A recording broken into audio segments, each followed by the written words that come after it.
Babar Azam. Here we go! What a century from Babar Azam under pressure. He's 10th. एक ऐसा player जो एक time पर ऑल 3 फॉर्मेट्स में लीड कर रहा था। He goes for the sweep, up and over. The lion roars, and what a way to bring up his century. एक ऐसा प्लेयर जिसे एक टाइम पर पाकिस्तान टीम की बैटिंग की बैकबोन कहा जाता था। Does Babar get it? Yes, he does. The king stands tall once again tonight, and he lights up Gaddafi Stadium. एक टाइम था कि जब बाबर आजम को विराट कोहली के साथ कंपेयर किया जाता था।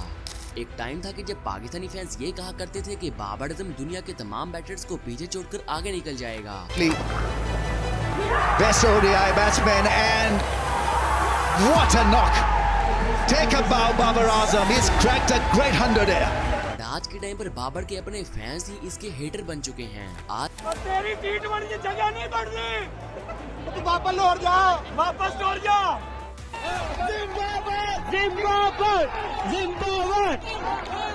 आज के टाइम पर बाबर आजम को एक फ्रॉड प्लेयर कहा जा रहा है, जो बायलेटरल्स में तो रन स्कोर करता है बट आईसीसी टूर्नामेंट्स में वो फ्लॉप हो जाता है। इसका हीरो कौन है? टुक हीरोज ही तुमने गलत चुने हुए हैं। तुम्हारा थॉट प्रोसेस ही गलत है। तुम शुरू से फ्रॉड हो, शुरू से पकड़े गए हो। उन्होंने B-C-D टीम्स के खिलाफ परफॉर्मेंसेस करके लोगों को हुलूसिनेट किया और पागल बनाया। तो ये स्टैट कौन से किंग के हैं, मुझे ये बताएं। ये किंग का मैं क्या करूंगा जो उसने मैच नहीं जितवा के देना है। तो चलिए जानते हैं कि वो बाबर आजम जो एक टाइम पर ऑल 3 फॉर्मेट्स में लीड कर रहा था, आज वो बाबर आजम कैसे पिछले 2 सालों में एक भी सेंचुरी नहीं स्कोर कर पाया।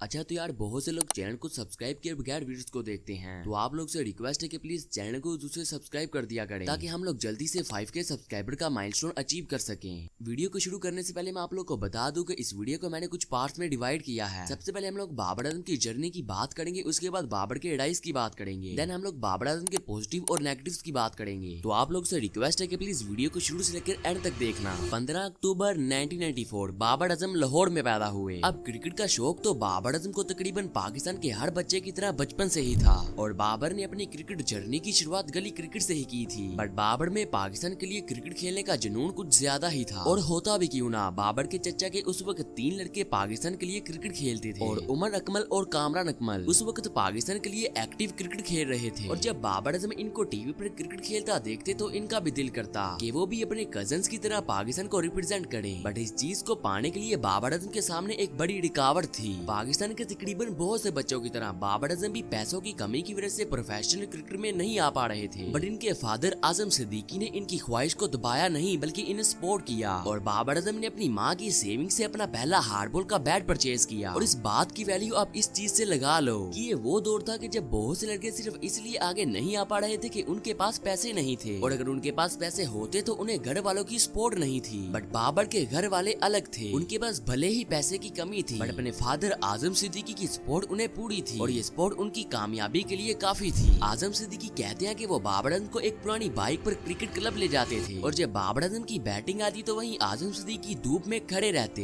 ये जानते हुए कि इन्हें स्किन एलर्जी है, बट फिर भी वो अपने बेटे को सपोर्ट करते थे। आजम सिद्दीकी बताते हैं कि बाबर आजम को क्लब में ही खाना मिल जाता था, पर जिस दिन उन्हें खाना ना मिलता वो अपने हिस्से का खाना अपने बेटे को दे देते थे और खुद भूखे धूप में खड़े रहते थे। मुझे 10 साल से स्किन एलर्जी है। एक बंदे के खाने के पैसे हुआ करते थे तो वो मैं ले आता था, इसको मैं देता था, पापा आपने खा लिया है? मैं हाँ बेटा मैंने खा लिया। ये मैं इससे झूठ बोलता था, ये मुझसे झूठ बोलता था। ये मुश्किलात और मसाइल सिर्फ इनकी क्लब क्रिकेट तक महदूद नहीं रहने वाली थी। इन मुश्किलात का सामना करके आगे चलकर अल्लाह ताला ने बाबर आजम को वो मुकाम देना था कि जो लाखों बच्चे को इंस्पायर करता। आओ बेटा खाना खा लो। आप खाएं, मैंने खा लिया। आप कहाँ जा रहे हो? मेरी बारी आ गई है। Does Babar get it? Yes, he does. The king stands tall once again tonight, and he lights up Gaddafi Stadium. 30-20 century for Babar Azam. Well, the king, you can take a bow.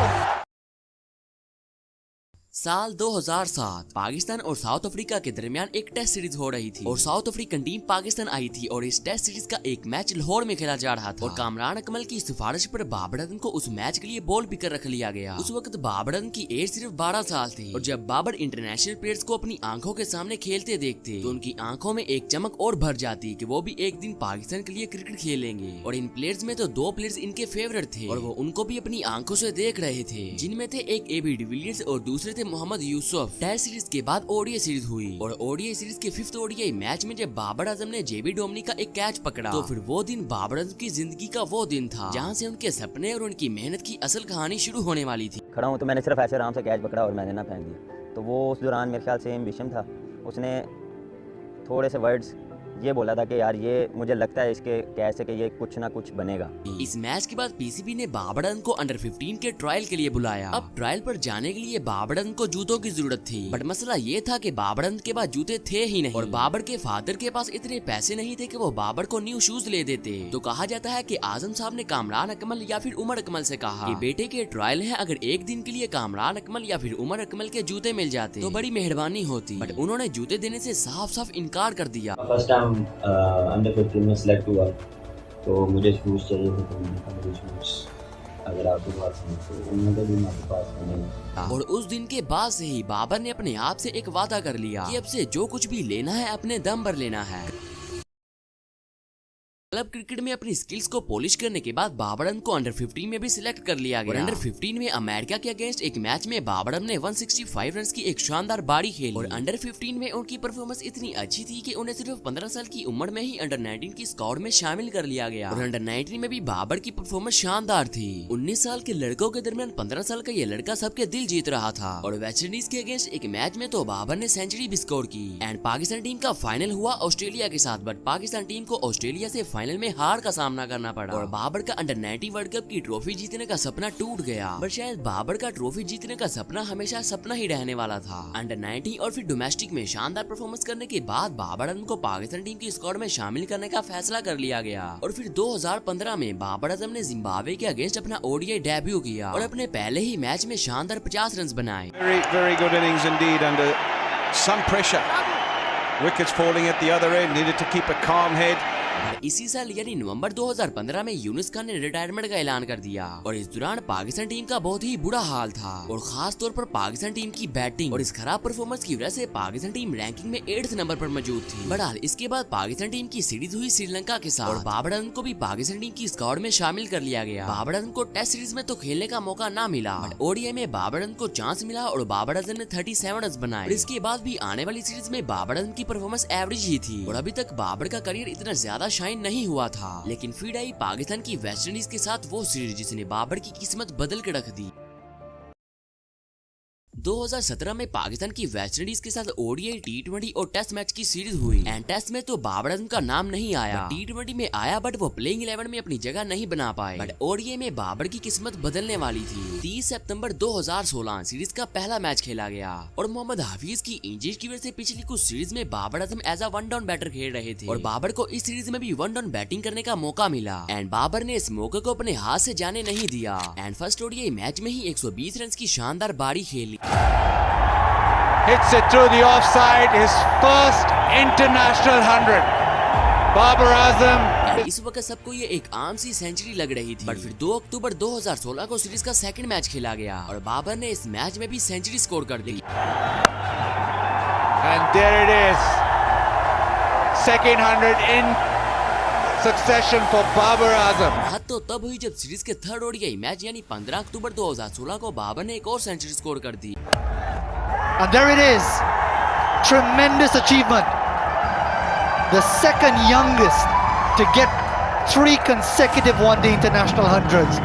Just the third Pakistani. और Babar Azam world cricket में 3 consecutive century score करने वाले 5वें batsman बने और इस कमाल की परफॉर्मेंस की वजह से बाबर आजम को 2016 में टेस्ट की स्क्वाड में भी शामिल कर लिया गया और बाबर आजम ने अपना टेस्ट डेब्यू वेस्ट इंडीज के अगेंस्ट किया और अपने डेब्यू मैच में बाबर आजम ने हाफ सेंचुरी स्कोर की एंड इसके बाद 2017 में पाकिस्तान ने ऑस्ट्रेलिया का टूर किया और बाबर आजम तेज तरीन 1000 रन स्कोर करने वाले बैटर बने और इस सीरीज के 5th ओडीआई मैच में यानी 26 जनवरी 2017 में बाबर आजम ने ऑस्ट्रेलियन सरजमीन पर सेंचुरी स्कोर कर दी। Good player. ऐसा करने वाले वो दूसरे पाकिस्तानी बैटर बने। इससे पहले 2015 में ये कारनामा यूनुस खान ने सरंजाम दिया था। बहरहाल इसके बाद बाबर को चैंपियंस ट्रॉफी की स्क्वाड में भी शामिल कर लिया गया और बाबर आजम की परफॉर्मेंस चैंपियंस ट्रॉफी में ठीक ठाक ही थी। एंड इसके बाद पाकिस्तान की टेस्ट सीरीज हुई श्रीलंका के साथ। बट बाबर आजम टेस्ट में कुछ खास परफॉर्म नहीं कर पा रहे थे। बट ओडीआई में बाबर ने काफी अच्छा परफॉर्म किया था। 13 अक्टूबर 2017 को बाबर ने श्रीलंका के अगेंस्ट सेंचुरी स्कोर की। That's found the gap, will find the fence, and that is 100 for Babar Azam. He'll raise his bat. What a knock, what a player.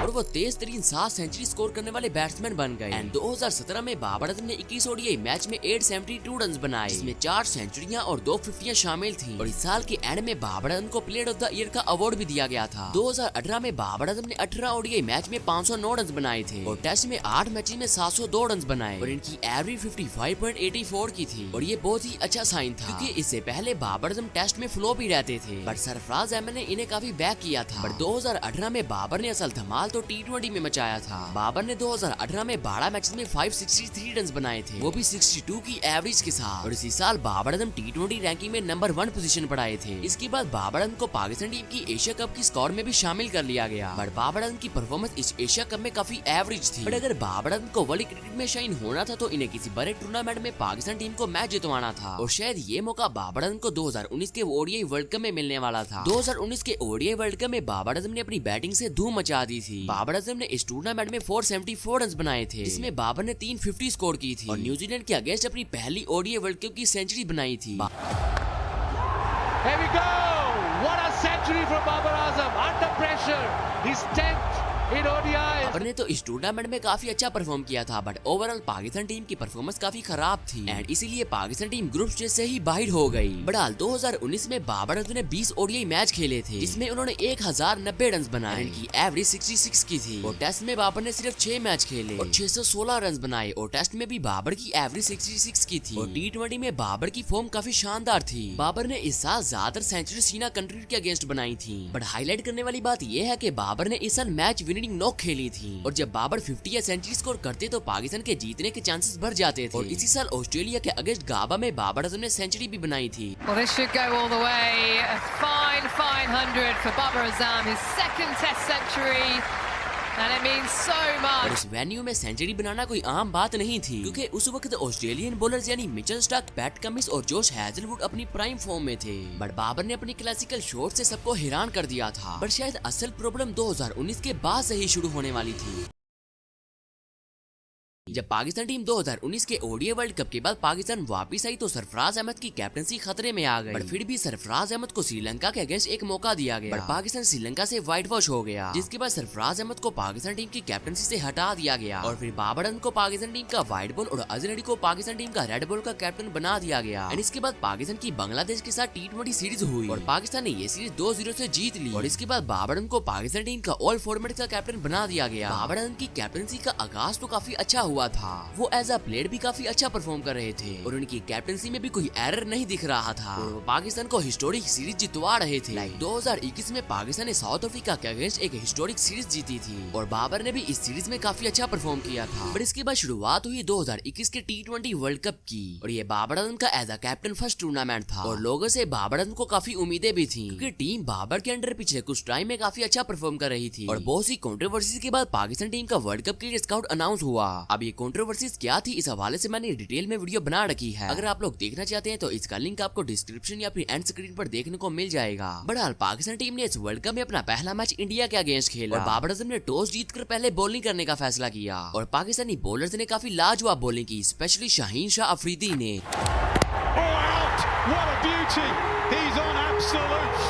और इंडियन टीम सिर्फ 150 रन ही बना पाई and अभी भी ये target काफी decent target था, but Babar और रिजवान ने ये टारगेट अकेले ही चेस कर लिया और पाकिस्तान ने ये मैच 10 विकेट से जीत लिया। This is the moment and all of Pakistan will celebrate as will these two young men out there. They're a wonderful opening partnership. Pakistan ये मैच जीत गया है। पाकिस्तान को नाकाबिले शिकस्त कामयाबी हासिल हुई है। पाकिस्तान ने तारीख का धारा पलट दिया, भारत को पछाड़ दिया है। ठीक और इस मैच के बाद तो मानो जैसे बाबर आजम की किस्मत ही बदल गई थी। पाकिस्तान का बच्चे से लेकर बूढ़ा तक बाबर आजम का फैन बन गया था, और बनता भी क्यों ना, क्योंकि न सिर्फ Babar Azam as a player काफी अच्छा परफॉर्म कर रहे थे, बल्कि पाकिस्तान टीम भी काफी अच्छा परफॉर्म कर रही थी। बहरहाल इस टूर्नामेंट में पाकिस्तान टीम ने अपने सारे मैच जीते और सेमीफाइनल तक क्वालिफाई किया। बट सेमीफाइनल में ऑस्ट्रेलिया के अगेंस्ट पाकिस्तान टीम को हार का सामना करना पड़ा। बट इस सेमीफाइनल मैच के बाद सारे पाकिस्तान ने पाकिस्तान टीम की एफर्ट को अप्रिशिएट किया। टीम को क्रिटिसाइज करने के साथ साथ पाकिस्तान टीम को इन्होंने सपोर्ट भी किया, क्योंकि टीम ने भले ही ट्रॉफी नहीं जीती थी, बल्कि टीम ने सबके दिल जीत लिए थे। और इसके बाद बाबर आजम ने ऑल फॉर्मेट्स में डोमिनेट करना शुरू कर दिया था, और ओडीआई में बाबर आजम ने 13 सेंचुरी स्कोर की। और बाबर आजम ने 2021 में ओडीआई में सिर्फ 6 मैचेस में 407 रन बनाए, जिसमें इनकी एवरेज 67 की थी। और बाबर आजम ओडीआई में भी नंबर 1 पोजीशन पर आ गए, और इंग्लैंड के अगेंस्ट उन्होंने 158 रन का अपना हाईएस्ट ओडीआई रन स्कोर किया। Beats deep cover, beats third man. What a fantastic 100 that has been from Babar Azam. But highlight करने वाली बात ये थी कि अब तक बाबर आजम जिन भी मैचेस में रन्स बना रहे थे, ज्यादातर रन्स तब आ रहे थे जब पाकिस्तान टीम जीत रही थी। और इस दौरान बाबर आजम ने पाकिस्तान टीम का बैटिंग का कोलैप्स कंट्रोल कर रखा था, और बाबर आजम ने आईसीसी रैंकिंग में भी डोमिनेट करना शुरू कर दिया था। लाइक 2021 में ही बाबर आजम ओडीआई और टी20 में नंबर 1 पोजीशन पर मौजूद थे, और टेस्ट में बाबर आजम नंबर 3 पर मौजूद थे। बट शायद इस साल के बाद सब कुछ बदलने वाला था। इसके बाद शुरुआत हुई 2022 की, और यूँ तो ये ईयर बाबर आजम का अब तक का सबसे बेस्ट साल है। पर शायद इसी साल ने ही बाबर आजम को एक्सपोज कर दिया था। 2022 में बाबर आजम ने टेस्ट क्रिकेट में 17 मैचेस में 1184 रन बनाए, जिसमें उनकी एवरेज 69 की थी, और बाबर ने टोटल 4 टेस्ट सेंचुरीज बनाई थी।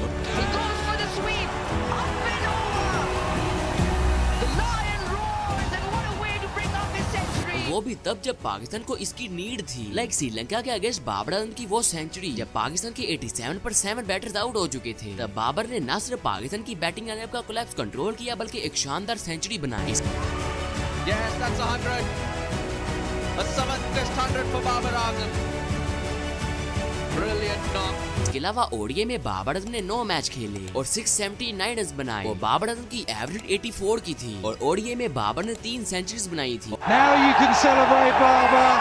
Now you can jump to the टी20 में भी इंग्लैंड के अगेंस्ट बाबर आजम ने 1 सेंचुरी बनाई थी। Babar Azam becomes the first Pakistani player to make 2 Babar Azam ने 2022 में 2598 रन बनाए थे, जो आज तक कोई भी पाकिस्तानी बैटर अचीव नहीं कर पाया। इसके अलावा 2022 में बाबर आजम को ICC ODI cricketer of the year का अवार्ड भी दिया गया था। बट ये सब रिकॉर्ड सिर्फ बायलैटरल सीरीज के थे। आईसीसी टूर्नामेंट्स में तो बाबर के स्टैट्स कुछ और ही बोल रहे थे। 2022 के एशिया कप में बाबर आजम पूरी तरीके से फ्लॉप रहे थे। इस एशिया कप में बाबर की एवरेज सिर्फ 11 रन की थी, बट चूंकि पाकिस्तान टीम इस टूर्नामेंट के फाइनल में पहुंची थी, इसलिए बाबर की बैटिंग पर किसी ने ध्यान नहीं दिया था। बट इसके बाद शुरुआत हुई 2022 के टी20 वर्ल्ड कप की, और इस टूर्नामेंट में भी बाबर आजम पूरी तरीके से फ्लॉप रहे थे, और बहुत से इंपोर्टेंट मैचेस में जब पाकिस्तान टीम के लिए डू और डाई वाली सिचुएशन थी, बाबर आजम जल्दी आउट हो रहे थे। लेकिन हाँ, सेमीफाइनल में बाबर आजम ने एक अच्छी बारी जरूर खेली थी, बट शायद इसी वर्ल्ड कप ने बाबर आजम को एक्सपोज कर दिया था कि बाबर अब सिर्फ बायलैटरल सीरीज में रन बनाता है, और आईसीसी टूर्नामेंट्स में बाबर आजम फ्लॉप हो जाता है। और अभी तक ये बात सही साबित हो रही थी, क्योंकि 2021 के बाद से ही बाबर आजम के बैट से कोई बड़ी बारी नहीं आई थी, और वो ज्यादातर मैचेस में फ्लॉप ही रहते थे। इसके बाद शुरुआत हुई 2023 के ओडीआई वर्ल्ड कप की, और इस टूर्नामेंट में बाबर आजम की परफॉर्मेंस काफी एवरेज थी, और इस टूर्नामेंट में भी बहुत से इंपोर्टेंट मैचेस में जब टीम को बाबर की नीड होती थी,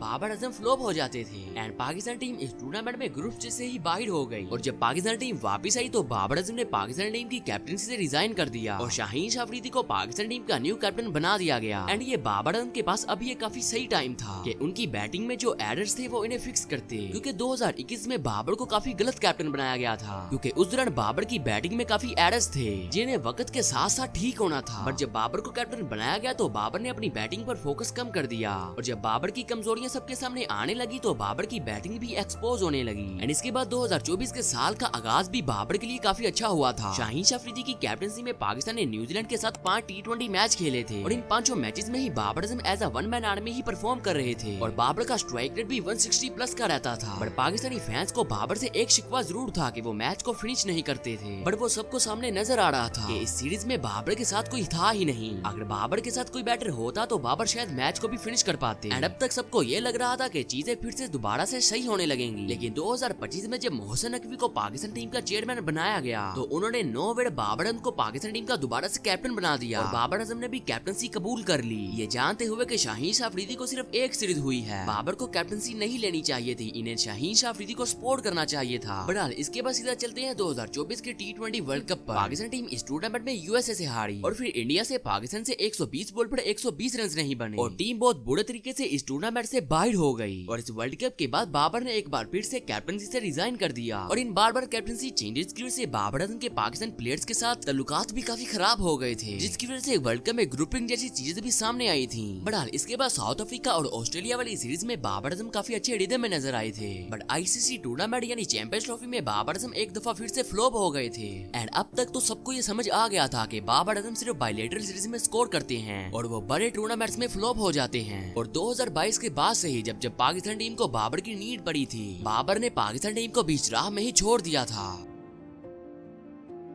बड़ा अब बात करते हैं कि बाबर आजम के डाउनफॉल का रीजन क्या था। जैसा कि मैंने पहले भी बताया कि बाबर को 2021 में कैप्टनसी नहीं लेनी चाहिए थी। उस दौरान बाबर की बैटिंग में काफी एरर्स थे जिन्हें वक्त के साथ साथ ठीक होना था और बाबर को अपनी बैटिंग पर भी काफी काम करना था। जब बाबर को कैप्टनसी दी गई तो बाबर का ध्यान सारा कैप्टनसी पर चला गया और उन्हें अपनी बैटिंग पर काम करना छोड़ दिया और जब इनकी कमजोरियां सामने आई तो इनकी बैटिंग एक्सपोज हो गई। बहरहाल बाबर आजम एक फेल्ड कैप्टन है या फिर नहीं, मैंने इसके हवाले से भी डिटेल में वीडियो बना रखी है जहाँ पर मैंने बहुत सी इंपॉर्टेंट चीज को डिस्कस किया था। इसका लिंक भी मैं एंड स्क्रीन पर डाल दूंगा, अगर आप लोग देखना चाहते हैं तो देख सकते हैं। और मेरे अकॉर्डिंग जो बाबर आजम के डाउनफॉल का रीजन है वो ये है कि बाबर आजम को हर चीज का अख्तियार दे दिया गया था, यानी कि बाबर आजम के पास प्रॉपर राइट था कि वो अपनी मर्जी की टीम बनाते और बाबर के पास इतना राइट था कि बाबर को गेम से ही बड़ा समझा जाने लगा था। इवन के उस टाइम पर पीसीबी चेयरमैन भी बाबर को गेम से बड़ा समझते थे। और फिर हम लोगों ने देखा कि पाकिस्तान टीम ने कोई बैकअप तैयार ही नहीं किया। हम 4 साल सिर्फ उन्हीं प्लेयर्स पर रिलाय करते आए और जब ये प्लेयर्स फ्लॉप होते थे तो कहीं ना कहीं बाबर का कॉन्फिडेंस भी डाउन होता था।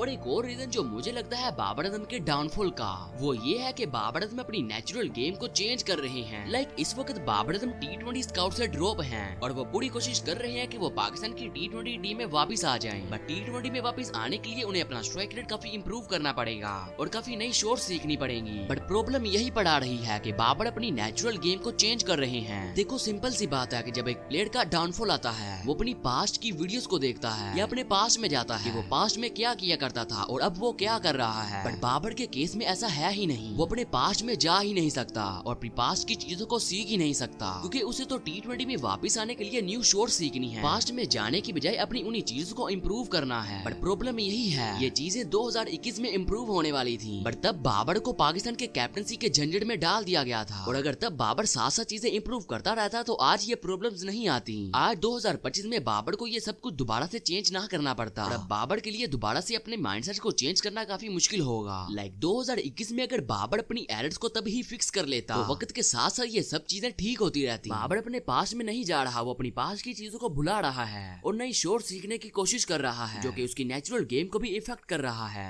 बहरहाल क्या बाबर आजम अब कमबैक कर पाएंगे या फिर नहीं, मुझे आप लोग कमेंट बॉक्स में जरूर से बताना। एंड अगर आप लोग को वीडियो अच्छी लगी हो तो लाइक जरूर से कर देना। एंड अगर आप लोग को इस बारे में जानना है कि बाबर आजम एक फेल्ड कैप्टन है या फिर नहीं तो आप लोग लेफ्ट वाली वीडियो पर क्लिक कर सकते हैं। एंड अगर आप लोग को 2021 के T20 वर्ल्ड कप की जर्नी जाननी है तो आप राइट वाली वीडियो पर क्लिक कर सकते हैं। बाकी मैं मिलता हूँ आप लोग से नेक्स्ट वीडियो में। अल्लाह हाफिज।